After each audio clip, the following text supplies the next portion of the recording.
नमस्कार, स्वागत है आपका यूपी तक में। मैं हूं कुमार अभिषेक। आज बात जयंत चौधरी और प्रियंका गांधी की 31 अक्टूबर को लखनऊ एयरपोर्ट पर हुई मुलाकात पर। इन दोनों की मुलाकात लखनऊ एयरपोर्ट पर हुई और इस मुलाकात की तस्वीरें जैसे ही वायरल हुई, चर्चा भी वायरल हो गई। और चर्चा ये खूब हुई कि क्या आरएलडी सपा का दामन छोड़कर कांग्रेस के साथ हाथ मिला सकती है?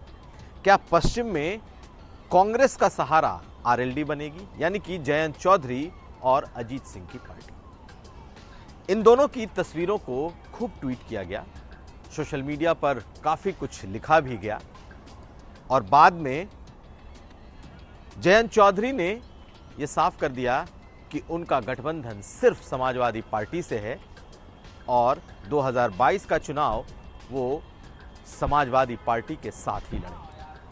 अखिलेश यादव ने भी इस बात की तस्दीक कर दी कि उनका गठबंधन आरएलडी से पुख्ता है और 2022 के चुनाव में दोनों नेता एक साथ जा रहे हैं।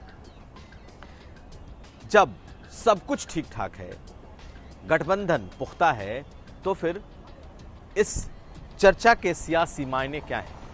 दरअसल जयंत चौधरी की इस मुलाकात को महज इत्तेफाक नहीं कहा जा सकता। चर्चा तो यह भी हुई कि प्रियंका गांधी के साथ चार्टर में सवार होकर जयंत चौधरी दिल्ली गए, लेकिन इसकी तस्दीक कोई नहीं कर रहा।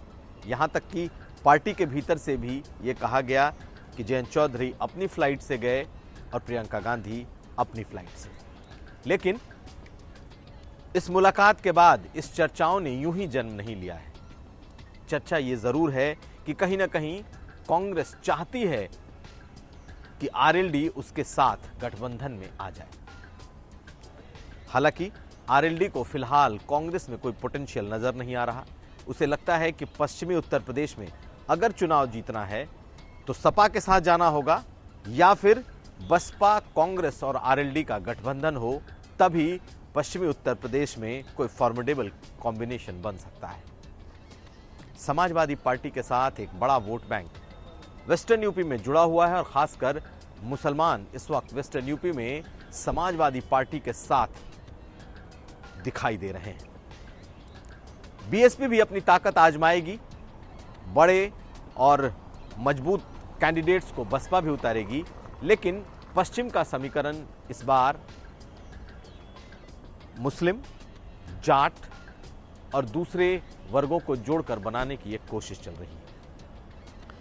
इस मुलाकात से एक बात साफ हो गई कि जयंत चौधरी इन चर्चाओं को चलने देना चाहते हैं कि कांग्रेस से उनकी बात हो रही है, कांग्रेस चाहती है कि उस गठबंधन में आए, लेकिन साथ साथ दोनों नेता इस बात को भी साफ साफ कर रहे हैं कि गठबंधन कांग्रेस से नहीं बल्कि सपा से होगा।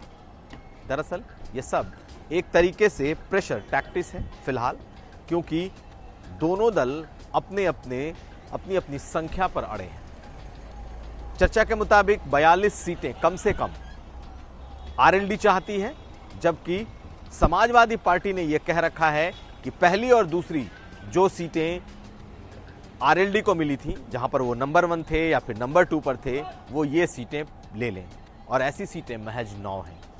तो कुल मिलाकर 42 और 9 के बीच का एक आंकड़ा तय होने की एक कोशिश हो रही है और आरएलडी इस बार बड़े नंबर पर चुनाव लड़ना चाहती है। उसे लगता है कि पश्चिम उत्तर प्रदेश में किसान आंदोलन के बाद से उसका रुतबा बढ़ा है, उसकी पार्टी के प्रति रुझान बढ़ा है, नेताओं की फौज बढ़ी है, जमीन पर उनका काम बढ़ा है, इसलिए वो 1 दर्जन 1.5 दर्जन सीटों से संतुष्ट होने वाली पार्टी दिखती नहीं है।